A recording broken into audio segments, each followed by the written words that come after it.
Welcome to the good, the bad, and the sequel Q&A. My name's Doug. So the next sequel I'll be covering is our first Wes Craven. The Hills Have Eyes Part 2. You get that creepy cannibalistic family in the desert. You know, they're just waiting for people to break down and then eat them. And of course it has Michael Berryman, who's been great in so many things over the years.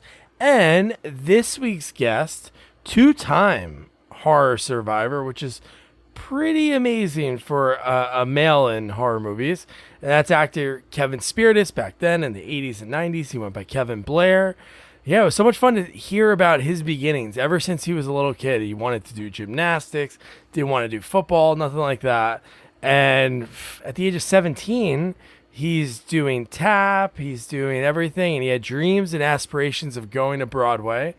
But first, he was working at Six Flags in St. Louis, Missouri. And then from there, it went off. He went to Broadway after winning a competition, Dinah Shore, which I'll let him go into the details of that. He's on Broadway, touring company, and then a couple years later, The Hills Have Eyes Part 2. Then that went from him being on a soap opera right around that time as well. And I love talking to him about, Friday the 13th Part 7 is another one of the zombie Jason ones that I absolutely love. So we talked about his role, some of the behind the scenes. It was pretty wild. He has a piece of memorabilia from that still to this day that, oh my God, I would love to just hold it. Just hold that item from the movie that he kept, which is pretty cool. And then, of course, he talked about his new hit series because, for years, most people know him as Dr. Craig Wesley on Days of Our Lives. He was on that for 450 plus episodes. He got written off, and then he connected with an old writer from the show. And then he created After Forever, which has been on since 2018. And season 3 is debuting this fall.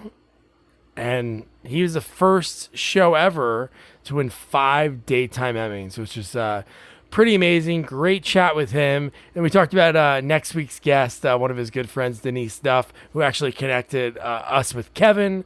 They became besties on Subspecies 2 and 3 when they were filming that over in Romania.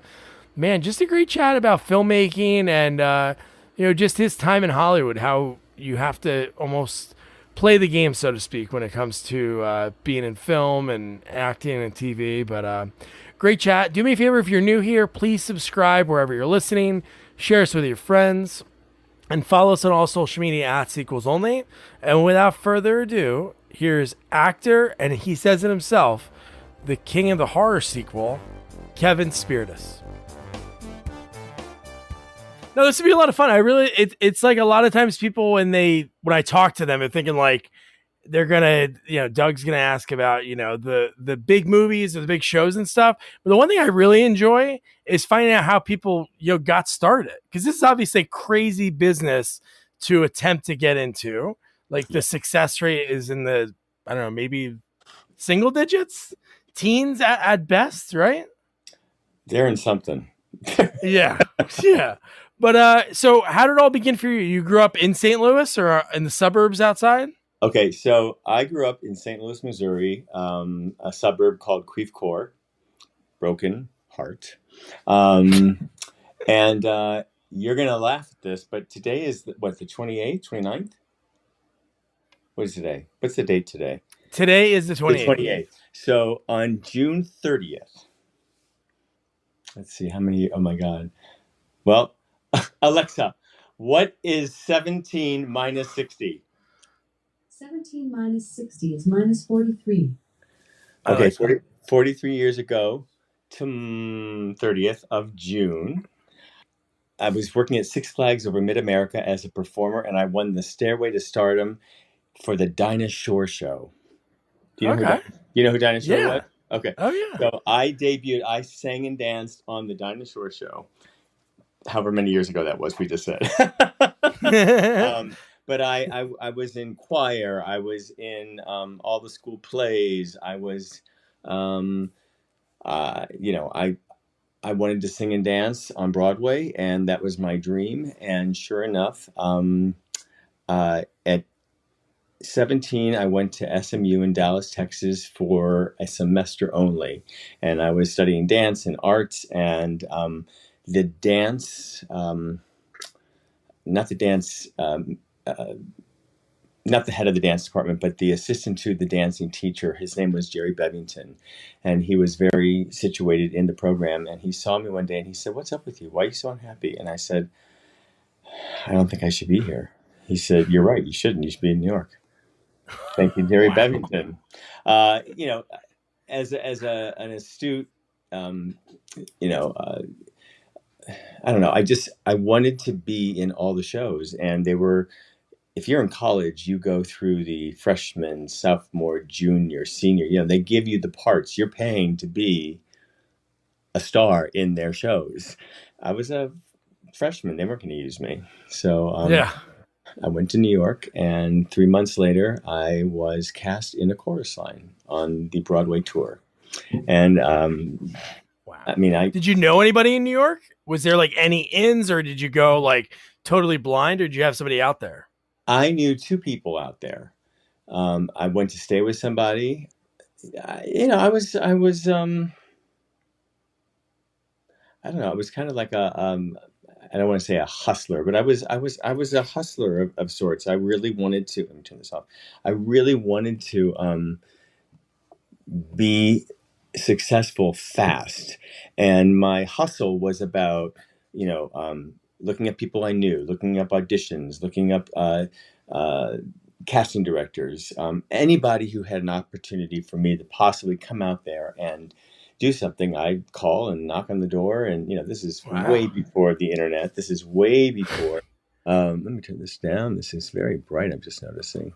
Oh, that's easy. Now I can see you.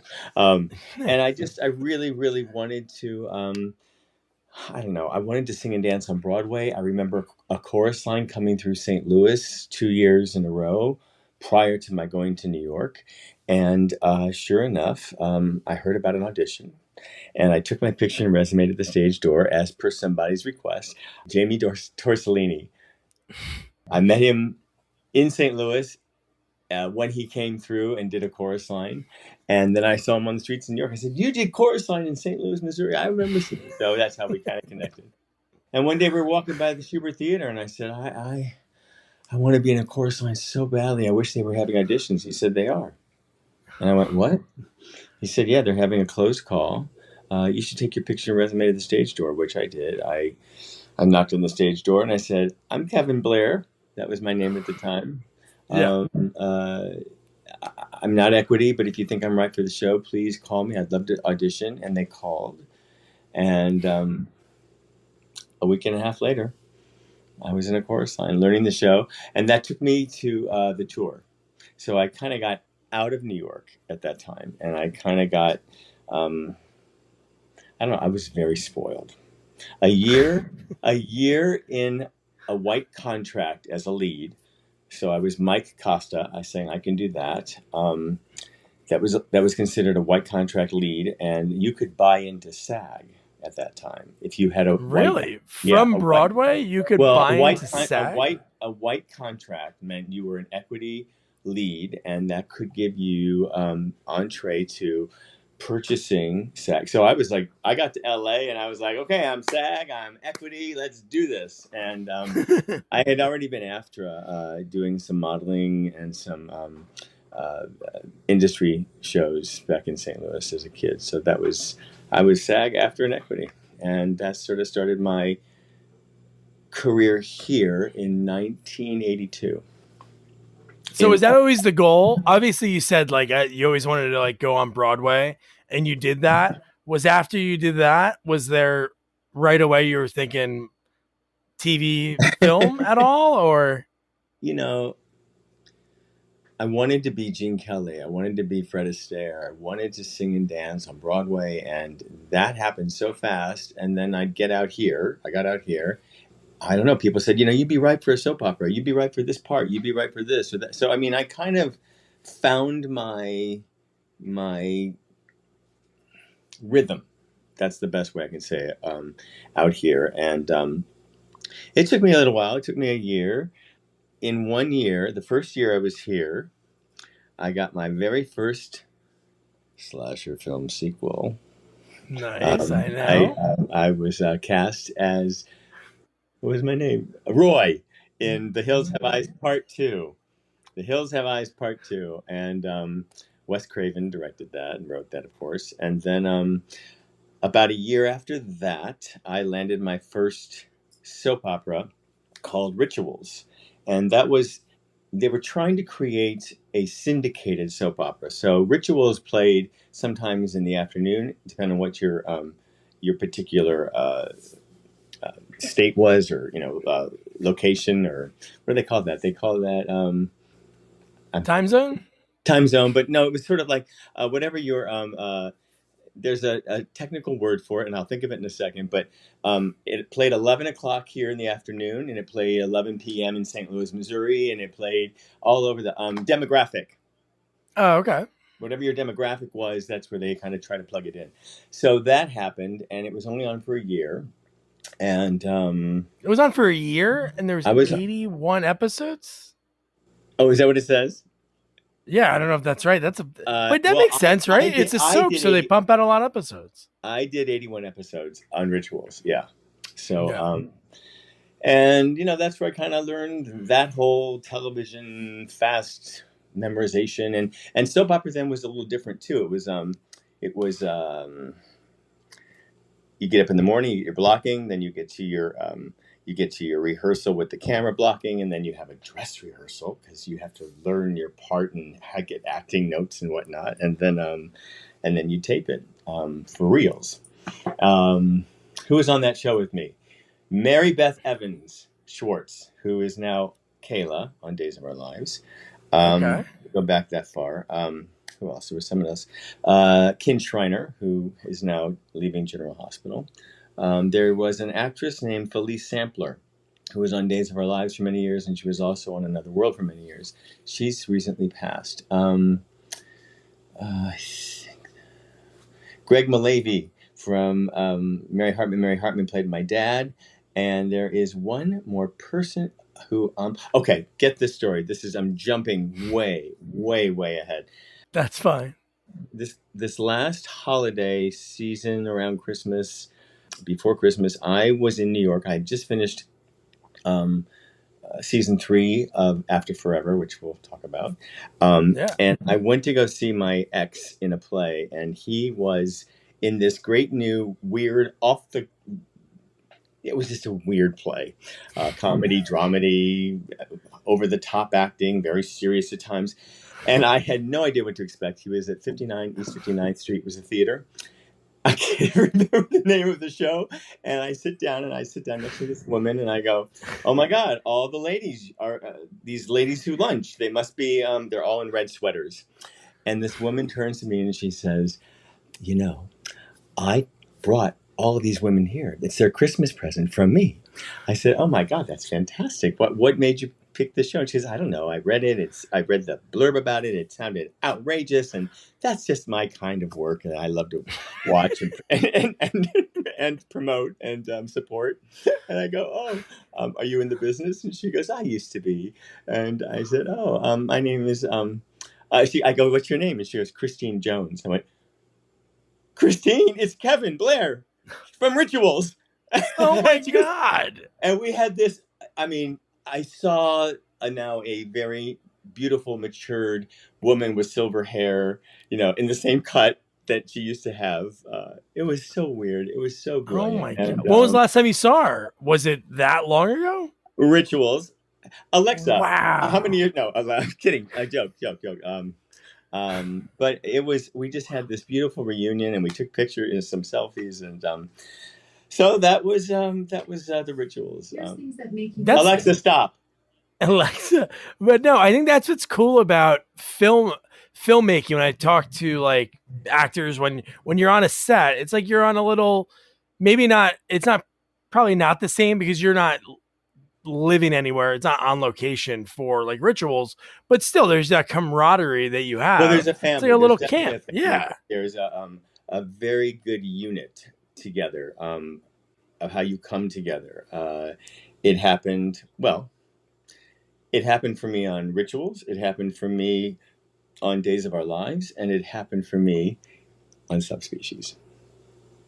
Yeah. So, hey, baby, you want to come up and say hello to the peoples? It's like you're a family. You like, don't skip a beat. 38 years later, like I talked to Alex Winter, me and this guy. Winter. Wait, yeah. Do you know that we know each other? Oh no, I didn't know that. So really, Alex, from okay. It was Missouri. Alex was this little kid who I used to babysit at the Jewish Community Center doing theater. What? He's a singer too. He's a singer. That's really funny. But no, we did like this Death Wish 3 reunion.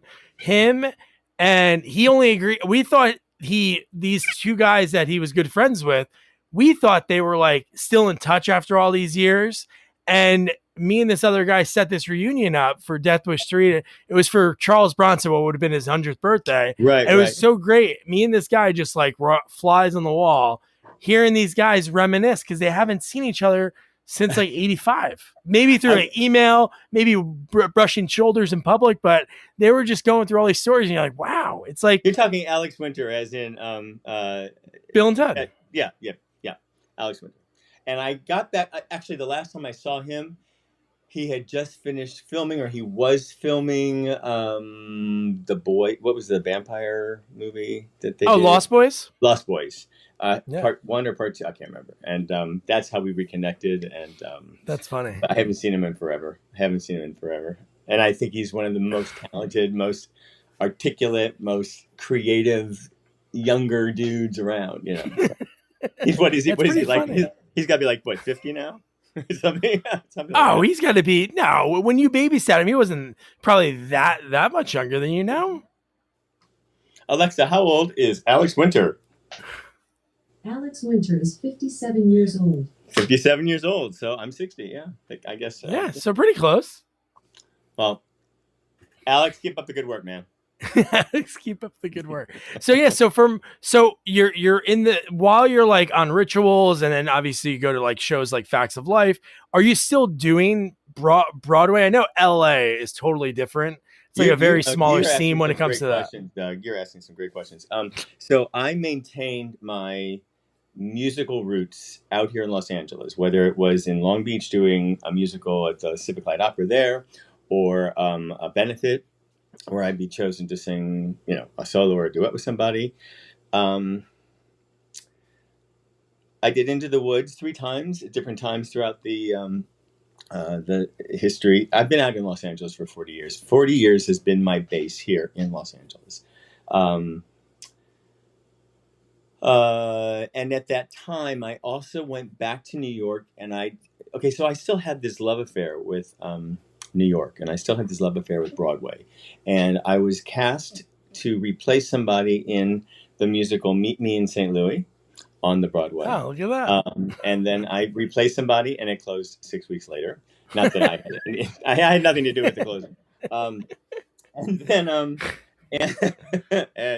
do not hire Kevin ever again. No.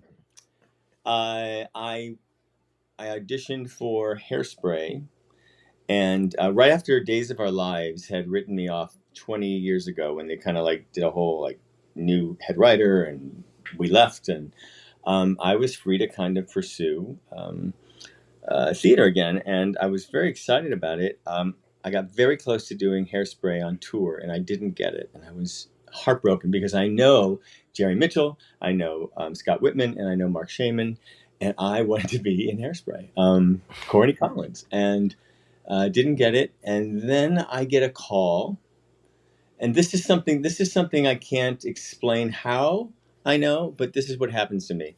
I get a call from my agent, and they start to say, "Here's the audition," and by the time I hang up the phone, I know the role is either mine, or I'm going to get it, or something like that.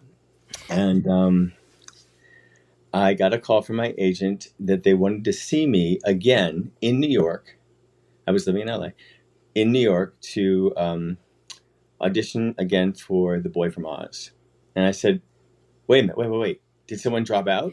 I get a call to audition for A Boy from Oz. And they said, no, this is to be the standby for Hugh Jackman. Okay. Now, Kevin, I told them you're 6 feet tall. I'm not 6 feet tall. They're looking for someone 6 foot and over. I'm not 6 foot and over. But I hung up the phone and I turned to my partner at the time and I said, I'm going to be moving to New York. And he said, what? He said, you got a job? I said, I'm going to. I just knew, and this is not anything other than Peter Allen's music is me. I love Hugh Jackman. You know, I can see why they would want someone like me to stand by for him. It got down to 4 guys. I got it. I'm not 6 foot. I kept telling them, I'm a grower, not a shower, you know, come on. And that was a joke. But now, I never went on for Hugh. He never missed a performance. But I went on for other parts that I covered. And it was one of the greatest years in the weirdest of ways. You know, I was basically, I wasn't being babysat, but I was watching a show go on every night that I knew I could step into at any given moment and get the excitement and the joy of being on stage. And it wasn't about that. That year, that contract was really about, how can I say this? Was about me learning and watching and observing how the theater goes together. I'm talking from a superstar to people under him, to the audience, to producers, to writers, to the musicians, to the. I was told this never happened, but Patrick Vaccarello is still a musical director. He was the musical director for for Boy from Oz, and I'm sitting with him one night during previews, and I had just been hired. I mean, I kind of came in very late, and I'm sitting there, and I'm like, God, I love that number. He goes, "You ready to go on?" I went, "What?" He goes, "Oh yeah. He'll call in sick. You watch all my stars. Right in the previews, they'll do 3 shows or 4 shows, and they'll pull out for a night." And I said, "What?" And I went home that night, and I put the script in my head, like in a day, and never went on. But I knew it. But that was my training. That's from the daytime training. You put it in your head, and I knew at that point if anyone called me to go on for any of the roles, I was ready. Tell me if this helicopter is too loud because it's loud. Oh no, I can't hear it. Okay. So, but here's the great thing about Jackman. I watched him, and I told him this too. And I've kind of got a new show, a new podcast I'm kind of putting together based on this. What would Hugh do? And it's basically, I watched Hugh. I watched him take care of the audience every night. I don't mean just with his talent, but like if something happened. Oh wait, stop it! That wasn't supposed to happen. Oh wait, hold on. Are you okay? We're gonna need to fix this. We'll be all right with you. Hold on. Talk amongst yourselves. And it was like there was never a problem. And that's what I learned. There's never a problem unless you choose it or unless you make it.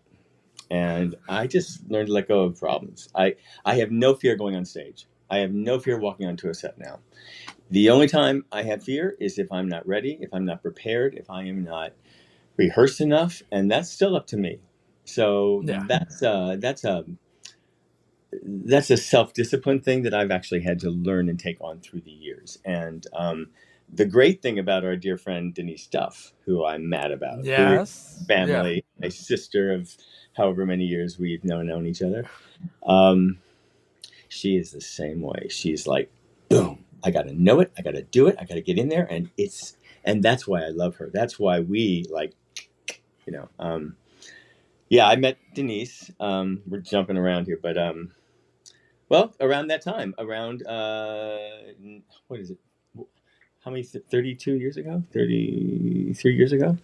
We did the first. You met her just on Subspecies? That's the first time you met her? Yeah. The second one, met her. Yeah. We both met on Subspecies 2 and 3. We spent the entire summer with Anna Tove, Ted Nicolau, Melanie Shatner. There was one more person who, anyway, there was the four of us basically. Melanie didn't come back to do the prequel, obviously, but we became a family, and I would do anything for Ted and Honest and Denice. I love them so much, and it's really because of Denice that I went on to do the prequel. As you know, I played Mel Thompson in part 2 and 3. And I got killed in part 4 because I had been hired by Days of Our Lives and couldn't get away to do part 4. They killed off the character. And Denice said, "Hey, Ted, if you're going to do a prequel, you got to bring Kevin in." Well, Denice, no, he's like, dead. And yeah, but it's a prequel. Make him someone else. And put makeup on him, do something. And we discussed it, and I was over the moon that he allowed me to jump into Vladislas. I mean, and then of course, Denise and I had like 5 days of work during those 3 weeks I was there in Belgrade and Serbia, and this kept, the pandemic kept pushing and pushing and pushing, and by this time, I'm now in need to get clear so I can get to New York to finish season 3 of After Forever, which is my baby. And I said, Ted, you're pushing up against it. He says, just trust me, Kevin. Trust me, we'll get you out there. I promise we'll get you out of there. And they did. But Denice and I traveled that.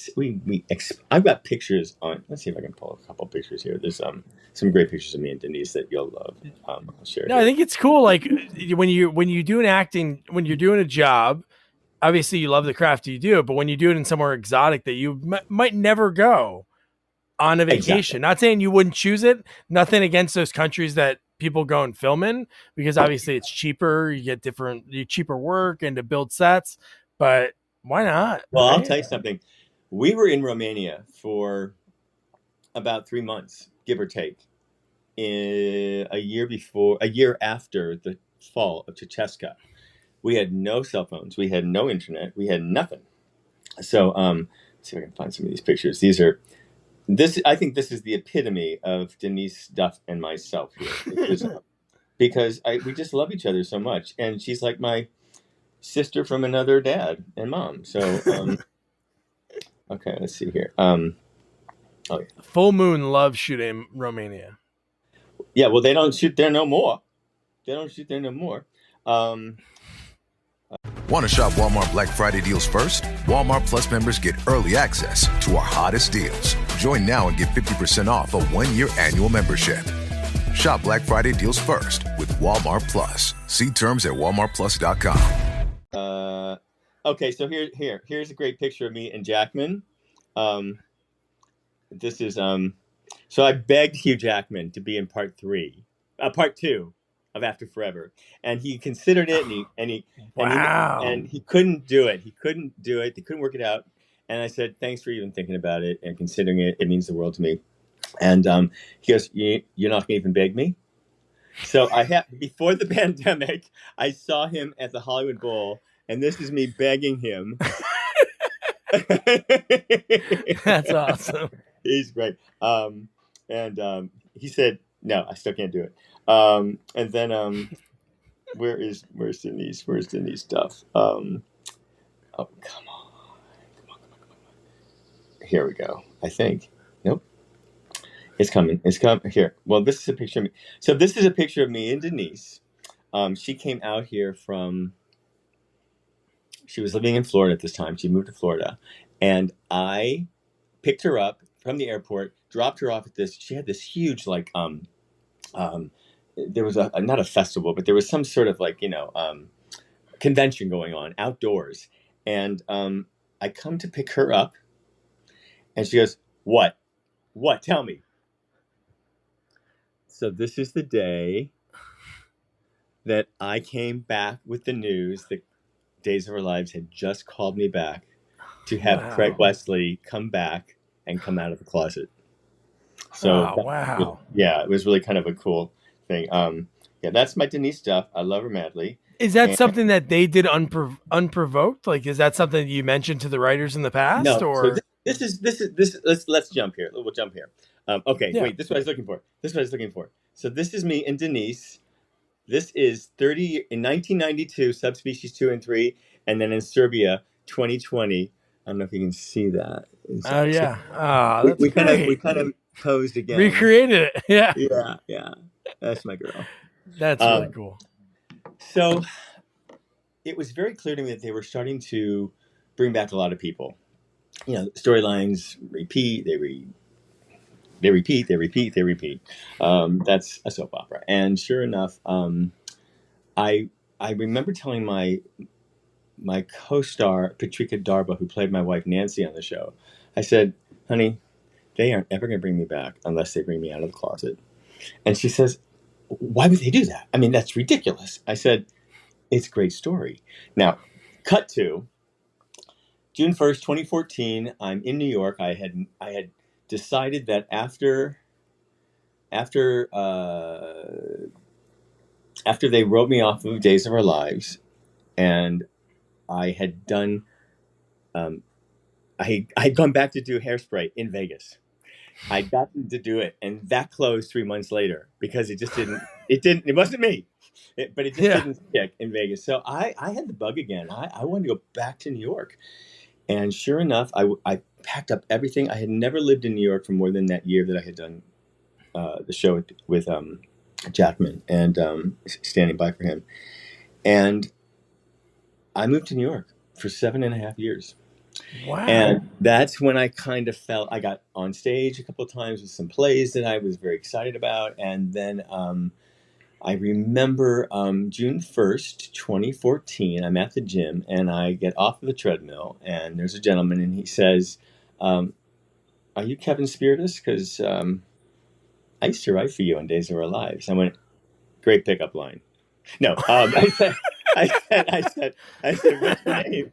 And he said, Michael Slade. And I said, oh my God, I know that name. You know, the writers and the actors are always kind of kept apart on soaps. They don't want them getting any extra attention and I said, of course, I know Michael Slade's name and nice to meet you. And we started talking and I asked him what he was doing. And he said, kind of like, you know, kind of taking it easy. I'm in between a couple of things. And I said, we should do something digital. And he said, nah. And I said, no. I want to do a story about gay men who are not 30. And he looked at me like I had just taken my hand and went in his brain and went, look what I got. You know? And he said, call me. And we started to talk about, I wanted to do a show about a guy who was my age at the time, 50, 51-ish, who was single and went out on dates. And dating in this day and age for me was like Grindr and Cupid and all these stupid apps. I'm like, dates are stupid anyway. And being set up, you know, it was just horrible experiences. And he said, what about a love story where you are trying to find your true love?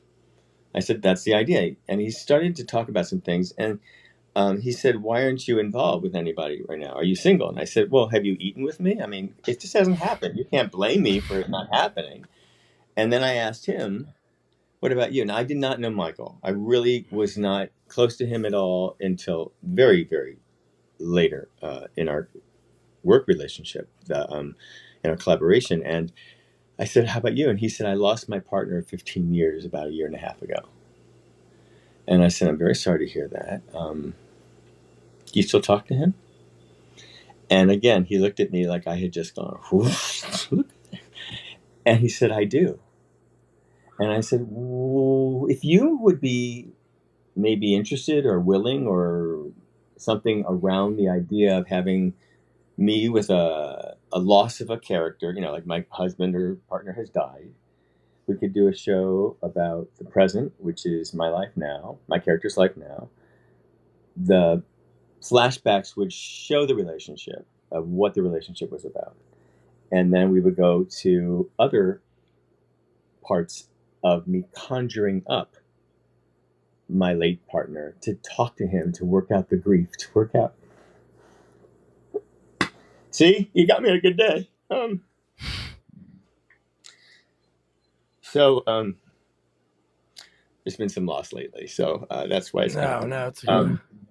Anyway, the story is about love, loss, and new beginnings, about my character, Brian Stone, who loses his partner, Jason Adams. And I don't know if you can see up here, there's 4 out of the 6 I know. Emmys up there. Amazing. And Michael and I went on to create an incredible short form series called After Forever. It's on Prime, it's on Tubi, it's coming out on Deku and a couple other streaming services now. But here's the thing.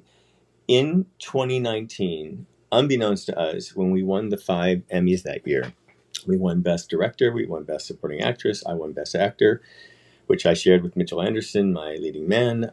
We won Best Writing, we won Best Series. We had won 5 Emmys. It was the first dramatic series of any kind to win 5 Emmys across any platform, dramatic, LGBT, anything. And that was remarkable to us. Like, we just went out to create this little show, and people said, Kevin, Michael, you should sell it. Just sell the pilot. And we said, if we sell the pilot, they're going to get John Stamos to play my part, and they're going to get so and so to play. It's not going to be our show. And we created this show the way we knew how it could be, and in 2019, Michael says so this is why I'm thinking Days of Our Lives. I'm up on stage, and there's Days of Our Lives, there's General Hospital, Young and the Restless, there's all these show people, and I'm looking at the people at Days of Our Lives, watching us, Michael making the speech about, we kept winning all these awards, and I'm thinking, they have no idea what we've created. They have no idea what we've done. And later that night at the party, the head writer, Ron Calvardi, came up to me, and Michael wasn't with me at that moment, and said, "Congratulations, you guys. You really, great job. I'm very proud of you, and continued success." And he takes off, and Michael just comes up and he says, "What did Ron have to say?" And I said, he congratulated us. And again, this is when I don't know why I know this shit, but they're going to bring me back on the show, and they're going to have my character come out. He went, "What? They will never do that." I said, "Yes, they will, Michael. I guarantee it." I wish Michael was still alive to verify that story. But certainly about halfway through, we had just finished filming season 1. And between season 1 and season 2 and the pandemic, during that time, Michael had contracted prostate cancer, and they caught it so late, we lost him. So season 3, which was done way after the pandemic, which is going to be now coming out in September, fall. I'll say fall. Don't quote me. I'm very proud of it. It's the first season is really the story about Jason and Brian, how they meet and how he dies. Second season is about my character moving through, hoping to have this relationship with someone he's set up with, and I'm not ready yet because I'm still hooked into Jason. And season 3 is about going into therapy and working through all of the crap. So Jason comes into therapy with me, and I go into therapy with it's quite a remarkable trilogy, and I'm very proud of it. And so that's what you do when work stops coming to you. You create work, and I was very, very fortunate that I kind of say it like this: I could have been on the moon June 1st, 2014, and I would have seen Michael Slade walking by. He would have said, "I wrote for you on Days of Our Lives. I'm on the moon." Well, it's just, I think certain things are kind of like universally, mapped out for you, and you can't change it. You can't force it. It's a universal crossing point, and that's what that was for us. So that's wild. What was the process of doing that? Because when did you start filming that, would you say? Like 2017, 2018? So 2014, we met. 2015, by 2015, we had written 8 episodes. And because I had kind of fallen up into producing, I kind of learned how the Broadway thing was going. And I created a staged reading. And I just knew if I could invite every frickin' Broadway money person friends who had money, who were supportive of me and my creativity, of Michael and his creativity. If I can get them all in a room, we could raise $100,000 and do this. And that's what we did. And we had a reading. And then the casting for the real show became, I went out to my friend Mitchell Anderson, who was on Doogie Howser and Party of Five. And he had already moved to Atlanta and opened up 2 restaurants. And he's a very successful restaurateur. And I said, I got this role. I think you might want to look at it. He goes, no, Kevin. I said, no. I think you... And he called me the next day and said, when do we start? And wow. Which is if you go on to YouTube or any of these like Vimeo and you see me accepting my Emmy, I had told Mitchell, because we had never worked together. Like, I chose him to be my leading man because at that time, so we started filming 2017. We had raised the money. You asked that question. So by 2017, we got it all worked out. I needed someone who I could jump into a scene with, feel comfortable putting my arm around him, hanging on him, and know that he was going to be able to respond. And we were going to like each other and have fun with each other. And we always joked about it. I said, we're always up against each other, but now that you're not in Hollywood, I get the roles. So I called him with the great news that we had both been nominated for Emmy and leading actor role. And we cried, we laughed, and it was amazing. And I said to him the night at the Emmys, I said, you better run up there when they call your name. But if they call me, you're running up with me. And he said, no. I said, I grabbed him and I dragged him on stage. Oh, I got to watch that. That's amazing. It's pretty amazing. I think. So you just knew him from the audition room? You'd walk in and be like, oh, there's this guy. Well, no, I knew him because, back in the day, back in the 80s, we had a good close group of friends. And, once you're in the auditions, you start to see people, you see your competition, you start, oh, wait, so-and-so. It's just, we became buddies. And we just, and his whole story about coming out and his story about being an activist is truly amazing, which I've kind of helped him produce a little bit here and there in different areas. And it may be coming to a theater near you very soon. It's a great play. It's a great play with music. He sings in it as well. And so that's how After Forever was born. And wow. I don't know where it's going to go, except now that all 3 seasons are completed, and I'd like to get it out there to the world. I'd like the world to see it. And I don't mean like because of me. I want the world to see the story about gay men of a certain age who are they're always excused from the canvas of storytelling. Like middle-aged women, same thing. So I know. It's a very important. And by the way, Denice has a friend who is one of my producers, and talk about family.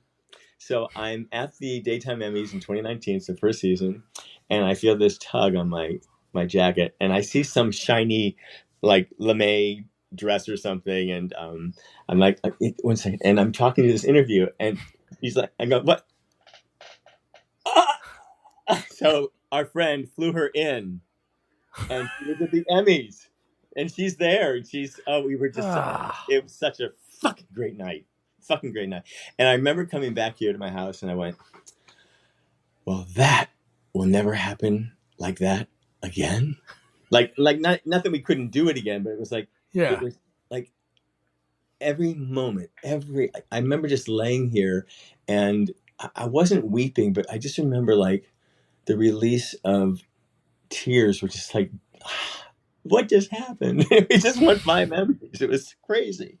And not like you're sticking it to, I know you wouldn't say this, so I'll say it. It's not like you're sticking it to like the shows you worked on or anything like that. Yeah. But it is super, it's got to feel great.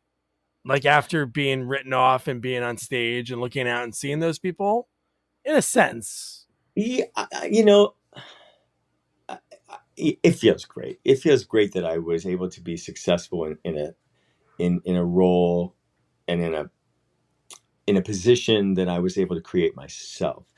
That is not unlike me. That's something I've always like when I auditioned for Days of Our Lives originally, I was on for a 2-day role. 2 days. And the casting director, the late Fran Bascom, the late Fran Bascom called me up and she said, "Kevin, I just got off the producer tonight on the phone. I don't know what you did on the set today, but he loved you. Go back tomorrow and do the same thing." I went, "Oh, okay." And that was 2 days. I did that 2-day role. And 8 months later, they called me back and said, "Here's your 3-year contract." Now, I have to tell you, when I went in to do that 2-day role, I remember thinking and looking around going, yeah, I like this. This could be this is my set. I mean, I remember putting my mark on it. I remember and that was not something like, haha, I did it. It was just something I felt I knew how I could create and offer. And so the good thing is this last June 8th, right when you and I were getting in touch with each other, the Hollywood Museum every year for the last 10 years has done this incredible exhibit called Reel to Reel. Real people and personas and stories of the LGBT community to REEL. And this year, I was presented the 2023 Trailblazer Award. Wow. And when they told me, I mean, I told my publicist, I was like, okay, so I don't know if you know this, but when they brought me back to Days of Our Lives and they had me do the coming out storyline of Craig Wesley coming out as gay, I did get nominated for an Emmy. But they haven't had the Emmys because of the dang strike. So we're waiting. Yeah. I'm on hold. So I got to make room, hopefully. I don't know. Yeah. Moving over. Get in the shelf. Yeah. I believe it would be an amazing win, not because I think I'm going to win, or it's been a full circle. And this is why I'm telling you this. So my publicist said, so by the way, I'll be happy to help you with this is before the strike. And, we'll help you with all the stuff you need to get done for the Emmys, but wanted to tell you that the Hollywood Museum called and they want to present you with this award. And I went, what award? He says, for trailblazing. And I said, what? He says, well, you created your own show. You came out and got nominated for this Emmy. You know, it's a pretty big deal, Kevin. And on June 8th, I remember saying in front of these people at this exhibit, going,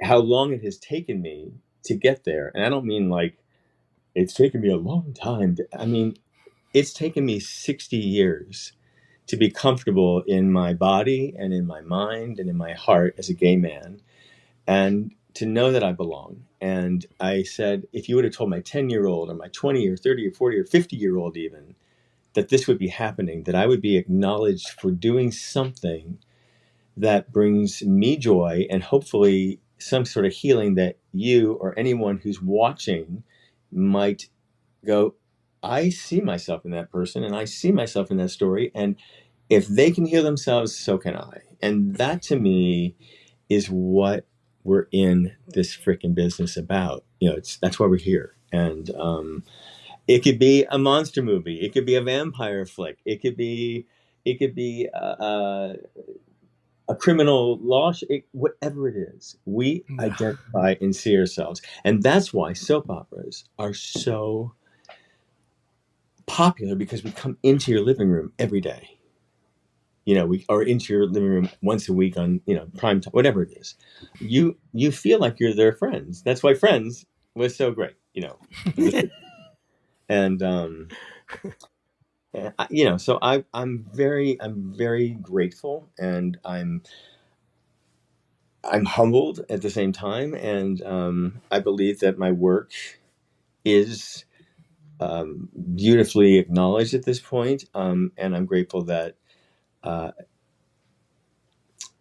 when Michael and I were writing the series together, he'd say, Kevin, you gotta remember who you are.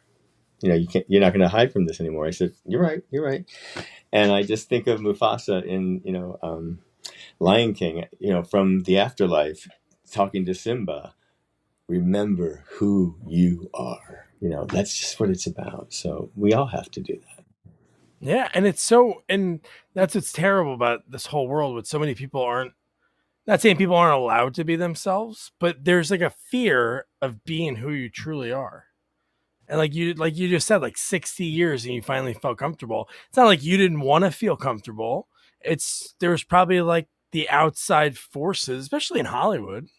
Well, I got yeah. Yes, especially in Hollywood at that time. And I grew up, I matured as a leading man, as a young leading man, and now I'm a leading older man. But you weren't supposed to be gay. You weren't supposed to talk about it. And not only that, I do remember as a kid, I knew very early on. I can't tell you age. I remember feelings and stories and people, but I knew that I was this way, and you can call it whatever you want to call it at that time. But once I learned it was gay, and once I learned that gay was not accepted, and that I was actually probably not supposed to be that way, so I could be commercial or I could get work or whatever the thing is. The world that you grow up in is your family, it's your parents, and they're the mouth speakers, and I could hear them talk about stories at different times. And, I couldn't even be comfortable in my own home at times because I didn't feel comfortable expressing myself. And then, this is not to out my dad in any way about, Yeah. but, I had a very, very my dad's going to turn 90 in July. He's very much the man of the house. And, I didn't play ball, I took dance class and gymnastics, that was me. And so there was all that. And my mom was very careful about how she would support me creatively with, gymnastics or dancing or art classes or whatever. But I had a teacher, and her name is Joanne Smiley. And she's now retired, but she's the mayor of Clarksville, Missouri. And I still am in touch with her. And it's because of her. She saw my talent. And I wanted to perform, and I wanted to be around her creativity. And that is why I know who I am today, is because she saw me, she got me. We never talked about it, but it wasn't a problem. You just get out there and sing, you get out there and you act, you get out there and do what you do. And when they asked me who I would like to present the Trailblazer Award, the first person I thought of was my teacher. She couldn't do it. She couldn't come out here. But I thought, wouldn't it be great to have the mayor of Clarksville, Missouri? She was very honored that I asked her. But so, life is just, it's so much of it, of the source that we come from. The younger generation now has a better way of being who they are. Internet has made it so accessible. Oh, that person's like me, or I see myself there. It's unending. It wasn't like it 60 years ago for me. So I can say to you that I'm grateful that I have found where I'm standing, and I'm happy to say that I like me. I love me. But it was that's what I mean. It took a long time to get here, and it would be an honor to stand up and receive the Emmy for that reason alone. My work is no better or no less than any of the other outstanding guest performers. They're all amazing. So, and they each have their own story and their connection to it too. We'll see. But yeah. So when you started, you mentioned you were just on like for 2 days. What was your character? Was it Craig Wesley? It was Craig Wesley. It was really, and they morphed that character into, as many episodes, 450 episodes or whatever. I was told that in those 2 days there was a meeting that was taken. They said, we like this guy. Let's find a way to bring him into a storyline that will help push this other storyline into a situation. And I came on as a snarky, nasty, mean, mustache twirling doctor, chief of staff, and everyone hated me. but Patrika Darbo and I became very, very fast accepted as the non-conventional couple of Daytime, and she was a woman of size, and we were funny together, and we were plotting, and then it's what it was for those 8 years, 7.5, 8 years, and then head writers changed. They want to do their own touch of the show, and we got, but and they brought me back a couple of times. But I just knew they would be fools not to have me come back. and wait, I don't mean them fools. They would be fools to have me not come back and be a now gay man who's out in the world, play a character that comes out. How perfect. How can why not? Because they're not going to get anybody better. When was the first time, like when you're acting, you're doing like in the 80s when you're doing all those roles, you're doing Hills Have Eyes, Rituals, Friday the 13th. Obviously coming up to Friday the 13th. Like what was the first time that somebody was like, hey, I know you from so-and-so, like in public? Do you remember like what that was or what time that was? Was it from any of I'm guessing Friday the 13th would be, but I'm sure Rituals had a following, even though it was, like you said, it was on for a year.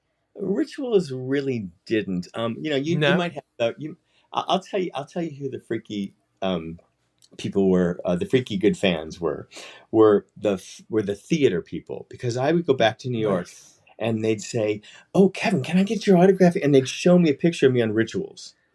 Like they were like, "Oh, they know Kevin Blair, and then they know Kevin Spirtas, and they know the name changes, they know all of it." But I will say that the majority of well, okay, there's a very funny story I'll tell you. It was Days of Our Lives when I was doing Days. It was just immediate, like, like, oh my God, I saw you. You're the guy. You're the new actor. But there's a great story, and this is actually June 1st, 2014, and this ties in with Michael. So I was living in New York, and my roommate knew the artistic director for the I just lost her name, Wendy Williams. She was doing her Wendy Williams, yeah. And they were looking for somebody who could be a game show host and do something on the show as a game show host for Wendy and the guest that they were going to bring on. So I went in to meet with them, and sure enough, I get hired. And the guest they're bringing on is Jennifer Lopez. Okay. And the game show that I was... they've taken it all down now. I've got to find it somewhere, but it literally is. Hey, I'm Kevin Spirtas, and welcome back to Wendy Williams' Summer Block Party, where today we're going to play a new game called Who Knows J-Lo, and it's J-Lo and Wendy, and it's the competition of who knows more about J-Lo than, and Wendy wins, of course, because she knows everything, and it was one of these moments where. Because, okay, so if you're in New York City and you're on the street, you are in the throngs and you're just in, hey, when are you going back to Days of Our Lives? I don't know. Write them. I don't know. Like they'll say, I loved you on the show. That was always, but the day that I was on Wendy Williams was the day that show went into syndication 3 times in New York. 11 a.m., maybe like at 1 o'clock or 1:30, and then at 4 o'clock. I was, hey man, I saw you on Wendy. Everyone's like, never before. Oh my God.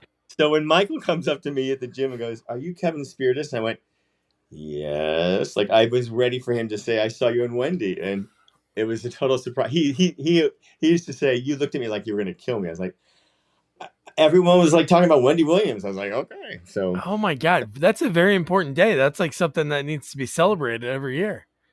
The power of Wendy. The power of June 1st. Yeah. 2014. Yeah, that was. Yeah. So, and I will probably post somewhere on Facebook or Instagram my 17-year-old self singing and dancing. I do it every June 30th. So that'll be. Oh, cool. I'll check that out. So This has been great. I have to ask about Friday the 13th because one thing I think is so cool And I love the Crystal Lake Memories. I think that's like the best behind the scene document. You know, like you mean where we all talked? Yeah, where you guys are talking about like scenes and things like that. So one thing I don't remember. Are you talking about the book? Or are you talking about the documentary? The documentary. Yeah. Because the book, I was outed without my say. So that was really. Yeah. When did the book come out? Oh, the book came out one day. I was at a convention. I said, all these gay little goth kids, they love me. And they go, Kevin, because they know you're gay. I went, what? Have you not read the book? I said, and it was, I had said some things where I had said they're off the record. And he said, of course. And then he threw them on. Anyway. Okay. That's terrible. It's terrible. And, where is he now? Where are his Emmys? Where is his Emmy? So when it came to that role, like obviously, like you love Broadway, but you have to work, right? So how did that get like approached to you? Was it like an open call? Your agent says, "Hey, they're looking for somebody," and you've been in horror. I got a call on a Friday morning saying, tonight you have an audition for a show called Birthday Bash. Now, this is a Friday afternoon. And I went in and I met with John Buechler and Beneo. It's coming. You got it. Anthony Barneo. Thank you. So gotcha. I met Anthony. God rest them both. Rest both those people. And I could tell John. There's this thing that happens in theater when you're singing at an audition, and you're la la, and you're kind of like looking in this direction, but they're like, you kind of know that they're loving you. And I did the scene, and I looked up, and John just said, "Can you wait outside for a second, please?" Okay. And Laura and I were not close at that point. We were not close during the filming, but it was after we came to all the conventions that we kind of like reconnected. We both had different approaches, and her husband was alive at the time, and he was very protective of her and very like, don't talk to my. We're both fucking actors. What are you? Yeah. And I remember going back in. I think I read it one more time. And I had known Anthony for quite a while. Anthony Barneo had brought me in for some other things. I just didn't know what this was. And by the time I got home, on my machine, my agent had called to give me a call. And I said, "What's going on?" He goes, "Well, you got the new Friday the 13th movie." What? He goes, "Yeah, you just read." I said, "Wait, is that Birthday Bash?" "Oh, that's good."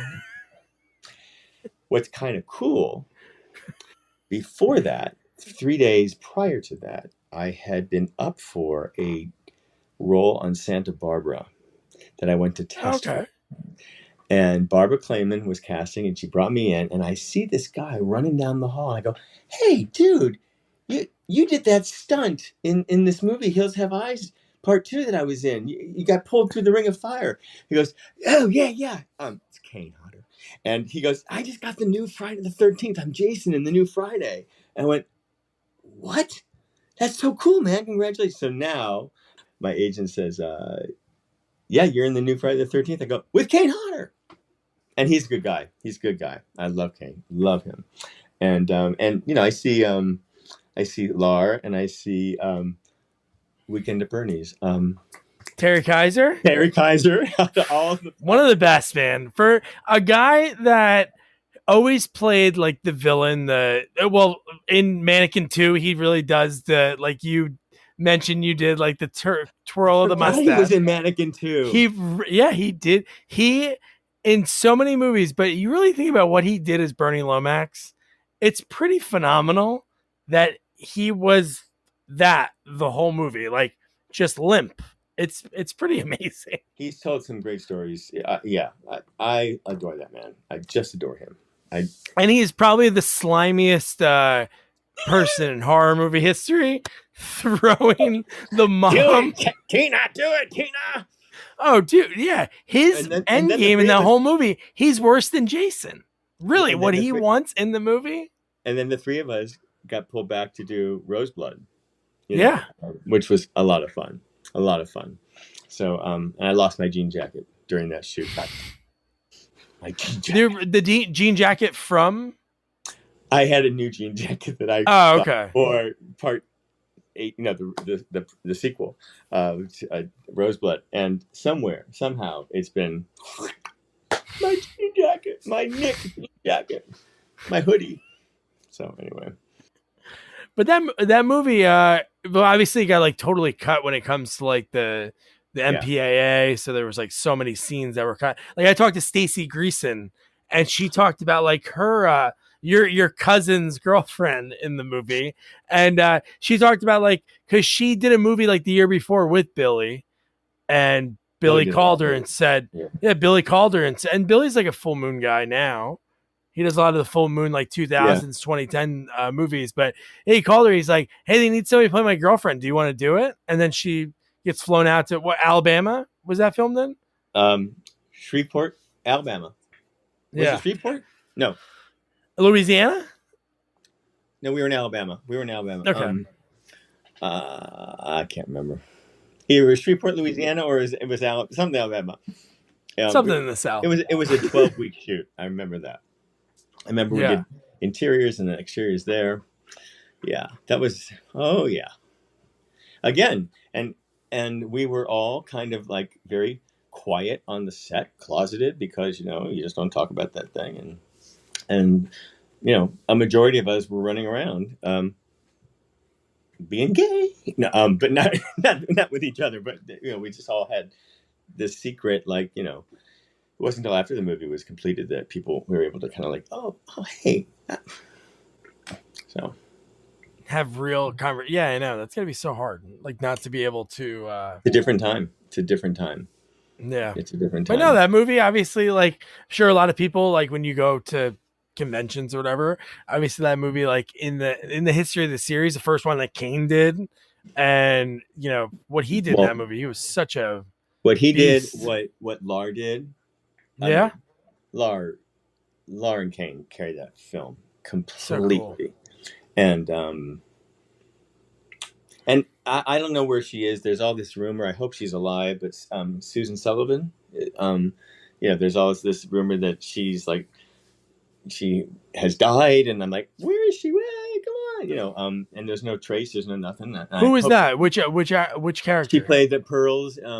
Oh yeah, I thought she did. They talked to they did say that because a few people mentioned that. I feel like Lar's mom in the movie.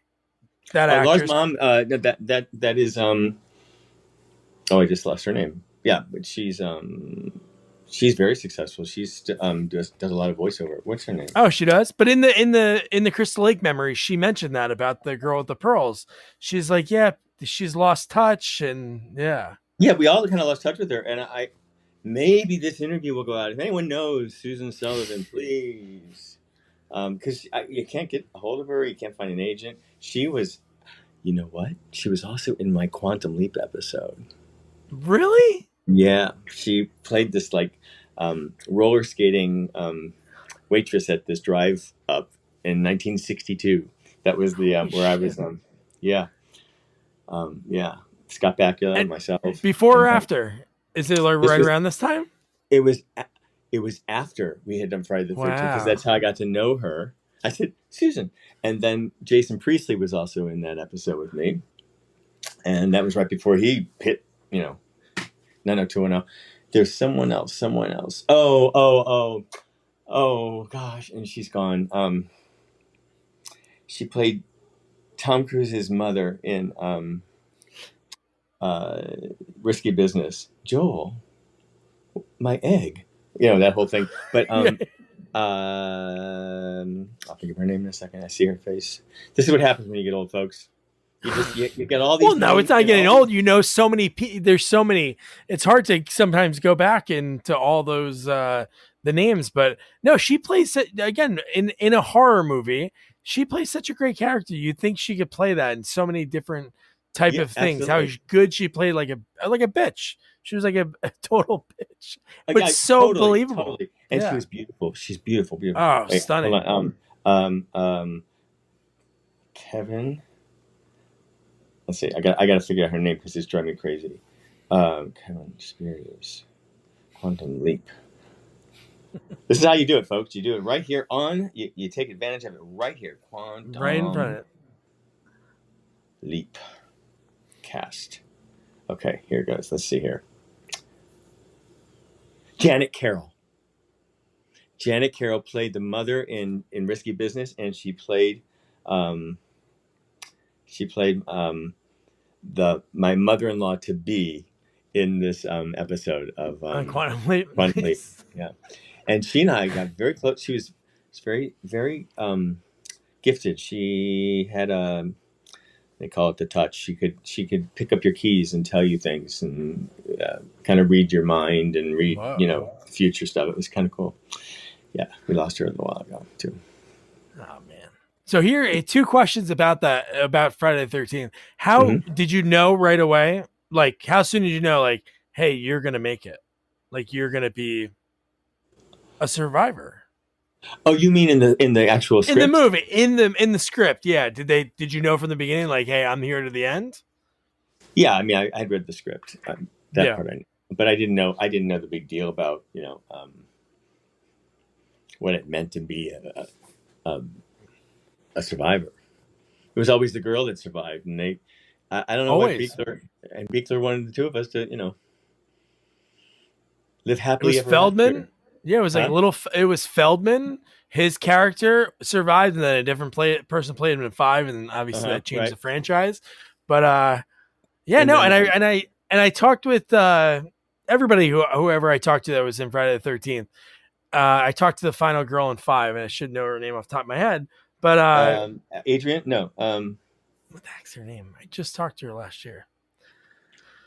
But anyway, I said to her, you know what? Like, isn't it kind of sad with all the stuff that's going between like the creators? And I think they finally sort of settled it, that you have a franchise that is called Friday the 13th, and the last film is number 12. So that they've done. So the 13th is Melanie Kinnaman. So like, it would be amazing if the 13th movie follow what they're doing nowadays with Scream and what they're going to do with the new I Know You Did Last Summer movie. It's going to be like that legacy sequel. You bring back people from old ones.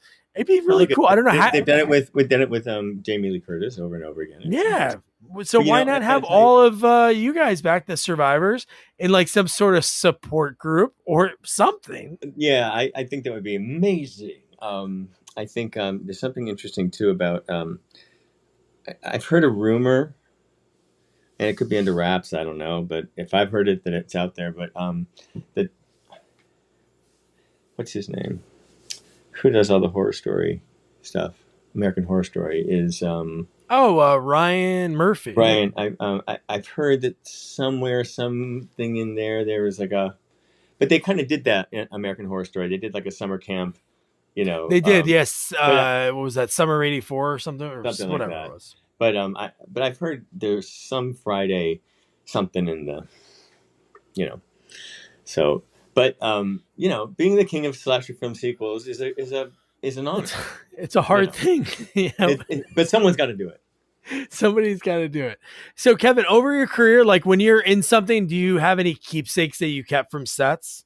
Whether it been like Days of Our Lives or like your Hills Have Eyes, was there anything that you kept? Wardrobe, scripts, anything? What is gonna come out? This is so this is my Danger Duck, and this is from a chorus line. My chorus line hat, my finale hat, is up there on the mantle up there. This is Danger Duck, and this reads, if I can get some light here. So you'll get to understand this in a minute, exactly why it's called Danger Duck. Danger Duck will always look after you. Remember all the wonderful theaters. Love, Sis. So Sissy was our wardrobe mistress. She was the head of wardrobe. And in the theater, sometimes in bus and truck, you would play these very small venues, and you would be able to like run backstage to cross over to get onto the, sometimes you had to go under the stage. So Danger Duck would hang on those low hanging. Oh, so you didn't. And I was the one who appreciated Danger Duck. And when she left the company, this has got to be over. This is since 1981. Wow, that's a cool keepsake. Yeah, the beginnings. You remember the beginnings. Yeah. I've got. I'm sure I've got a couple of things. I've got a couple of. I evolved Dr. Craig Leshley's wardrobe because Richard Bloor said, "Take it all. I'm not going to use it." Very cool. And I have more stuff now from. And I've got Morocco's from, Boy from Oz. Hugh gave us, and there's something else I was just thinking of it.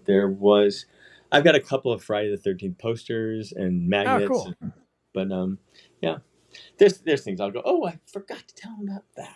Yeah, I know it's so hard. Like I talked to Stuart Penkin, and he was sitting in his living room, and he goes, I go, do you keep anything? He's like, Doug, there's a closet over there that has a pile of scripts. He goes, I keep every script, and he goes, sometimes I have people sign them, but he's like, what am I going to do with them? I don't know where to put them. He goes, they sit in a pile. Can I tell you? I have every script I ever did of Days of Our Lives. I don't know why I kept them. I thought at one point maybe I'll put them on eBay. I don't know. And then, but then I thought, then everyone's going to know like what I was writing and thinking about. Who the fuck cares? And then I've got Birthday Bash, the original script. I've got that's cool. I've got The Revenge of Jupiter, which is the original Hills Have Eyes Part 2. Oh, so that had a false name too? Yeah. Wow. Also, let me jump back and then forward and back again. So guess who presented the Trailblazer Award to me? Dee Wallace. Really? Oh yeah, my God. She was lovely. I met her at a convention, and we just bonded. And she's very motherly. I talked to a couple of people that directed her and worked with her like in the last like 5-10 years, and just said how somebody that comes on set, like for some of those types of movies, you think some of those actors that have done it for a long time are there to cash a check and sit in their trailer and do whatever. She was like helping people go through lines, and it's great to hear when people are like that. Yeah, she's also gifted. She also has a very beautiful gift about creating. The reason she and I get along, I think, so nicely or so fittingly is because we both believe that every thought you think creates the next moment of your reality. So you think something, it becomes your reality. If you believe something, it becomes your reality. And like I said before, if you're going to have a problem, you either make it or you create it. I just watched Hugh Jackman not create a problem. He created cleanup. He created healing. Everything he did. It was so beautiful to watch that. And that's the mastery. Your thoughts, your feelings, your ideas, they create your reality from here on out. Anything that follows I am is what your reality is. So I am successful or I am not successful. You choose. I choose successful. Oh man, Kevin, this has been great. I'm so happy we connected. Thank you, Doug. It's been great meeting you. Honor. Thank you. All right, I'll talk to you soon. I'm hanging up. See you. All right. Wasn't that great? He still has the script. Birthday Bash was the fake name, so people went in for the casting for Friday the 13th Part 7. They didn't say oh, I knew they're doing another Friday the 13th, but man, he has that script, and he knew pretty much that day that hey, this is gonna be a Jason Voorhees movie. And the fact that he knew Kane Hodder and ran into him like 3 weeks before, and he told him, "Hey, I just got that role in the Friday the 13th," and he's like, "Oh man, good for you." And then look at them, and they happen to be in the movie together, which is pretty amazing.